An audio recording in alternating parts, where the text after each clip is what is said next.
ಎಲ್ಲ ನಮ್ಗೆ ಅರ್ಥ ಆಗ್ತದೆ.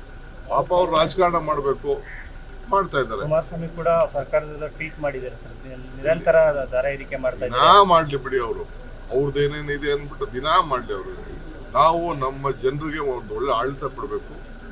ಈಗ ಯಾರಿಗಾರು ದುಡ್ಡು ಕೊಡಲಿಲ್ಲ ಅನ್ನೋ, ಸಂಬಳ ಕೊಡಲಿಲ್ಲ ಅನ್ನೋ ಸಂಬಳ ಕೊಡಲಿಲ್ಲ ಅಂತ ಹೇಳ್ತೀವಿ. ಅದಕ್ಕೆಲ್ಲ ನಾವು ಶೇಖರಣೆ ಸ್ಥಳೀಯ ಸಂಸ್ಥೆಗಳು ನಡಿಬೇಕಲ್ಲ.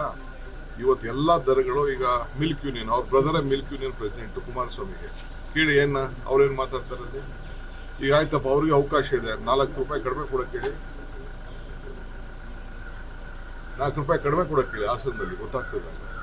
ರೈತರಿಗೆ ಅನುಕೂಲ ಮಾಡೋಕ್ಕೋಸ್ಕರ, ರೈತರಿಗೆ ಇದಕ್ಕೋಸ್ಕರ ಎಲ್ಲ ಬೆಲೆಗಳು ಕೂಡ ಒಂದೊಂದು ಸ್ಟೇಜಲ್ಲಿ ಹೋಗ್ತಾ ಇದೆ. ನಾವು ಯಾರಿಗೂ ಸರ್ಕಾರದ ಯಾವ ಹಣ ತೆಗೆದುಕೊಂಡು ಸರ್ಕಾರ ಉಪಯೋಗಿಸುವಂತಿಲ್ಲ. ಸ್ಥಳೀಯ ಸಂಸ್ಥೆಗಳಿಗೆ ಶಕ್ತಿ ಕೊಡಬೇಕು, ರೈತರಿಗೆ ಅನುಕೂಲ ಮಾಡಬೇಕು, ನಾಗರಿಕರ ಅನುಕೂಲ ಮಾಡಬೇಕು ಅಂತ ಹೇಳಿ ಈ ತೀರ್ಮಾನವನ್ನು ನಾವು ತೆಗೆದುಕೊಂಡಿದ್ದೀವಿ. ವಿಚಾರವಾಗಿ ಸಿಎಂ ಲೆಟರ್ ಬರೆದಿದ್ದಾರೆ. ಹೌದು, ಮಹಾರಾಷ್ಟ್ರ ಸಿಎಂ ಹೇಳಿದ್ದಾರೆ. ನೋಡಿ, ಈಗ ಬಂದು MLA ಮಂತ್ರಿಗಳು ಎಲ್ಲ ಸೇರಿ ಇಲ್ಲೇ ಬಂದು ಕೂತಿದ್ದಾರೆ, ಕೂತಿದ್ದಾರೆ. ಅವರು ಸುಮ್ಮನೆ ನಾವು ಬೆಳೆ ಹಾಕೋಬೇಡ ಅಂದ್ರು, ಬೆಳೆ ಹಾಕೋಬಿಟ್ಟು ಅವರು ಗಲಾಟೆ ಮಾಡ್ತಾ ಇದ್ದಾರೆ. ರಾಯಚೂರವರು ಗಲಾಟೆ ಮಾಡ್ತಾ ಇದ್ದಾರೆ. ಕೃಷ್ಣಾ ಬೇಸಿನ್ಗೆ ನಾವು ಅವ್ರಿಗೂ ಕೂಡ ಬರೀತಾ ಇದ್ದೀವಿ. ಇದು ನಮಗೆ ಫಸ್ಟು ಕುಡಿಯೋ ನೀರನ್ನ ಪ್ರಯಾರಿಟಿ. ಕೊಪ್ಪಳವರು ಗಲಾಟೆ ಮಾಡ್ತಾ ಇದ್ದಾರೆ, ರಾಯಚೂರು ಕೊಪ್ಪಳವರು ಗಲಾಟೆ ಮಾಡ್ತಾ ಇದ್ದಾರೆ. ಅವರು ಅರ್ತ್ಕೊಳ್ಬೇಕು, ಹೆಂಗೋ ಒಂದು ಅವತ್ತು ನೀರನ್ನ ಉಳಿಸ್ತೋ ಆ ಸಂದರ್ಭದಲ್ಲಿ.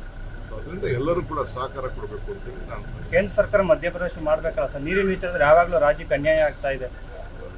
ಕೇಂದ್ರ ಸರ್ಕಾರ ಪ್ರವೇಶಕ್ಕಿಂತ ಅಕ್ಕಪಕ್ಕ ರಾಜ್ಯದವರು ನಾವು ಅನುಸರಿಸ್ಕೊಂಡು ಹೋಗ್ಬೇಕಷ್ಟೇ. ಕೋಆರ್ಡಿನೇಷನ್ ಇದೆ.